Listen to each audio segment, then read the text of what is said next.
Welcome to the Dear God, It's Me podcast. I am your host, Krishna Ruffin, and I'm so glad that you're joining me today, this evening, this afternoon, whenever it is that you are tuning in to this podcast. Today, we are coming from the topic, When God is Silent.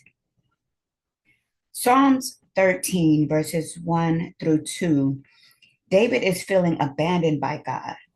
He asked God, how long will he be silent? In Job chapter 30, verse 20, Job cries out to God, but feels that God doesn't hear him during his suffering. In Lamentations chapter 3, verse 8, the writer is expressing their feelings on being shut out from God's presence and unanswered prayers. In Habakkuk chapter 1, verse 2, the prophet questions God about remaining silent while he faces injustice. Matthew 27:46, Jesus is dealing with feelings of being forsaken. And in 1 Kings 19, verses 11 through 13, God speaks to Elijah in a whisper. One of my pet peeves is being ignored. I hate it when I'm speaking to someone or trying to get their attention and they ignore me. The least you can do is acknowledge that you hear me. Even if you don't feel like having a conversation, at least tell me that. When I'm ignored, it makes me feel undervalued. It makes me feel that what I have to say isn't important. I feel as though I don't matter. These are real human feelings, emotions, and thoughts when I'm ignored. When I feel slighted in this manner, I have a few options. I can choose to be offended and decide not to attempt to speak to this person again. I can choose to match energy and ignore them in turn when they try to speak to me. I can continue to attempt to make connection with them until they respond.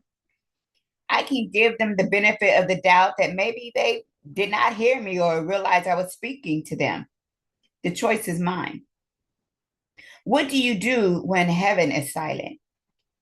What do you do when you are battling with the feelings of abandonment and being forsaken?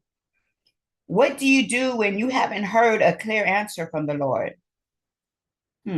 Let's talk about it. There are times when the silence is deafening. You start to search yourself, thinking that maybe you've upset God. We start seeking comfort in other things and other people. We begin asking questions to people we believe are closer to God, as if they have more power than we do. We ask them to pray as if they have a special direct line to the throne room of God. When the fact of the matter is, God is intentional about his silence. If God is silent, there is a reason. Think of it like this. If you are a parent and your kids are outside playing, ripping and running, hollering and screaming, if you can hear them, you feel secure and at peace. However, let it get quiet suddenly. What do? You go to the door and you look for them. You begin to call their name until they respond or show up. Sometimes you must leave the coolness of the indoor air conditioner and step outside into the heat of the sun and call them until you get what you want. The silence gets your attention.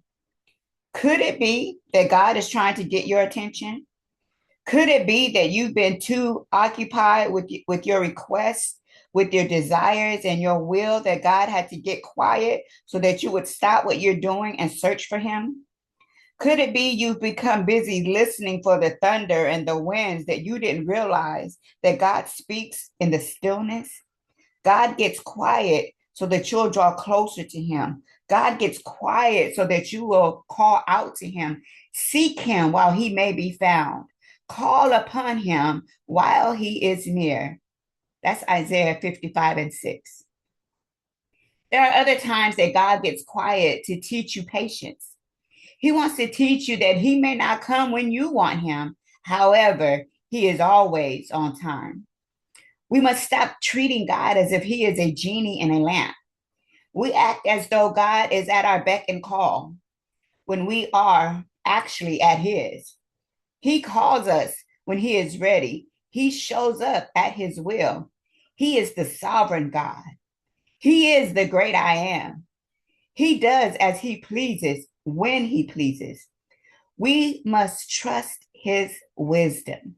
We must trust him even when we can't trace him. We must know that he is a God of his word. And although he may be quiet right now, he is still there.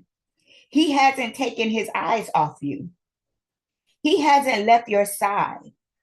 God remembers every promise. God remembers every word he has spoken.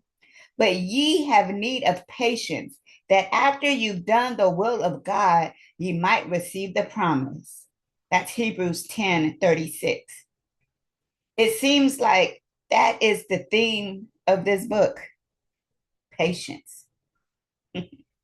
It's in God's silence that our hope is built and our faith is strengthened. It's in the silence of God that our discernment is sharpened as we draw near unto God.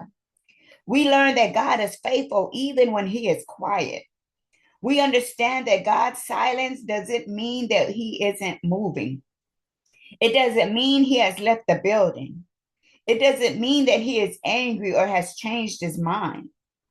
What it means is that God wants you to get still, listen to understand, and watch him work. They that wait upon the Lord shall renew their strength. They shall mount up with wings as eagles. They shall run and not be weary. They shall walk and not faint. That's Isaiah 40:31. It's true that when heaven is silent, it makes us nervous. We tend to get anxious when we don't know what's happening. Silence causes us to panic and start searching for solutions and answers in places other than God's will. However, it is in those quiet times that we should begin to press into the presence of God. We should be searching him out in his word. We should be looking for him in fasting and studying. This is the time to become intentional about what we read, what we listen to, who we are around. We should be evaluating our connections and tasks. During this time, we need to identify distractions and make necessary changes to clear the clutter. The distractions prevent us from focusing our mind and centering our thoughts on God's voice. The distractions are what causes panic. Remember the story of Peter walking on water?